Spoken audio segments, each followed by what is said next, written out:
Matthew 17 verse 1 ngokukaMateyu weshumi nesikhombisa. Emva kwezinsuku eziyisithupha uJesu wathatha oPetru noJakobe noJohane umfowabo wakhuphukela nabo entabeni ende bebodwa.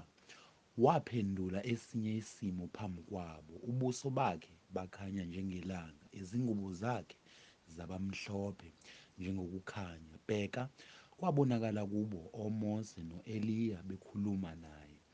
Wathatha uPetru wathi kuJesu, Nkosi, kuhle ukuba silapha. Uma uthanda, ngizakwakha lapha amadokodo amathathu, elinye libe ngelakho, elinye libe ngelikaMose, elinye libe ngelika-Eliya. Esakhuluma, bheka, ifu elikhanyayo labasitheza.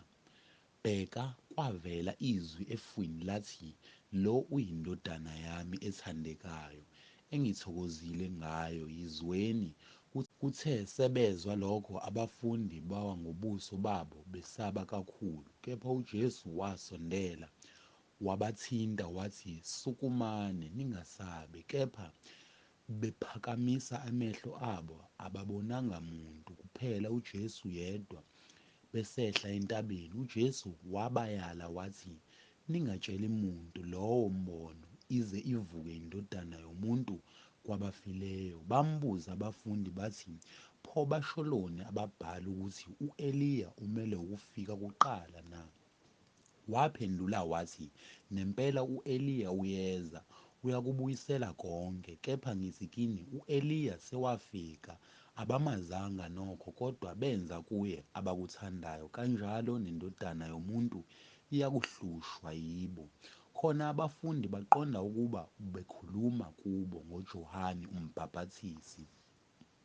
Sebefikile esixukwini, kweza kuye umuntu waguqa ngamadolo phambi kwakhe, wathi, Nkosi, hawukela indodana yami ngokuba inesithuthwane, ihlupheka kabi. Lokhu iwela kaningi emlilweni, kaningi emanzini. Ngiyilethe kubafundi bakho, kepha bahluleka ukuyiphulukisa. UJesu waphendula wathi, Oh, sizukulwane esingakholwayo nesiphambeneyo, koze kube nini nginani na? Koze kube nini nginibekezelele na? Yiletheni lapha kimi. UJesu wayesekhuza idimoni, laphuma kuyo. Umfana waphulukisa kusukela kuleso sikhathi. Khona kwafika abafundi kuJesu bebodwa, bathi, Thina besingemkhiphe ngani na? Wayesethi kubo, Kungenxa yokukholwa kwenu okuncane.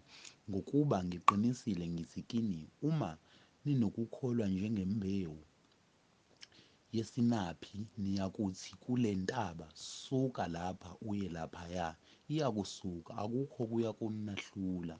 Kepha lolo hlobo aluphumi ngaphandle kokuba kube ngukukhuleka nokuzila ukudla. Besahamba eGalile, uJesu wathi kubo, Indodana yomuntu iza kukhashelwa ezandleni zabantu, baza kuyibulala, kepha ngosuku lwesithathu iza kuvuswa.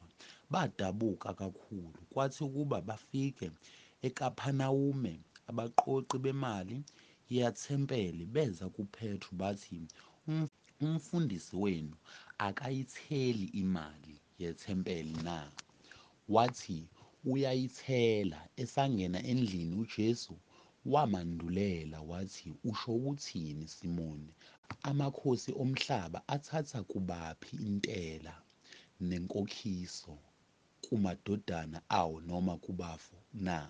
Wathi kubafo. UJesu wayesethi, Ngakho-ke amadodana akhululekile, kodwa-ke ukuba singabakhubekisi, yena elwandle uphonse udobo, ubambe inhlanzi ephuma kuqala, wothi ukuba uyivule umlomo uzakufumana imali. Yithathe ubanike, usithelele mina nawe.